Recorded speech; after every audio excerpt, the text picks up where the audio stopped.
मराठवाड्यातील पारंपरिक असं खारं वांग आपलं बनवून तयार झालेलं आहे। तुम्हाला जवळून सुद्धा याचा रंग दाखवते। खूपच सुंदर असा रंग या वांग्याला आला आहे आणि तुम्ही बघू शकता तर्री सुद्धा याला सुटलेली आहे आणि चवीला सुद्धा अप्रतिम एक नंबर कमाल असं वांग आहे।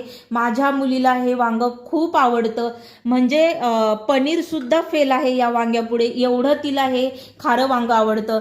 तिला ना भातावर हे वांग खायला खूप आवडतं। ती तुम्हाला ढवळून दाखवते बघा, एक संद असं आपलं हे खारं वांग एकदम मिळून असं याचा रस्सा आलेला आहे, कुठेही ते पातळ झालेलं नाही। आणि जर तुमची मुलं जर तिखट खात नसतील तर तुम्ही हे खारं वांग तुम्ही त्यांना नक्की बनवून द्या, माझी खात्री आहे त्यांना नक्की आवडेल।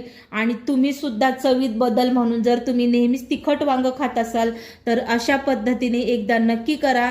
तुम्ही सुद्धा खा, तुमच्या घरच्यांनाही खाऊ घाला आणि त्यांना सुद्धा हे खूप आवडेल। माझ्या मुलीला ना हे खारं वांग खूप आवडतं, ती भातावर हे वांग आवडीने खाते। तुम्ही जर तिला एका बाजूला पनीर दिलं आणि दुसऱ्या बाजूला जर तिला हे खारं वांग दिलं ना तर ती ह्या खाऱ्या वांग्याचीच निवड करेल, तिला एवढं आवडतं हे खारं वांग। तर एकदा ट्राय करा आणि मला कमेंट करून सांगा। आपले व्हिडिओ जास्तीत जास्त लाईक करा, शेअर करा, सबस्क्राईब करा। भेटूया आपण अशाच एका छानशा रेसिपीमध्ये, तोपर्यंत बाय बाय।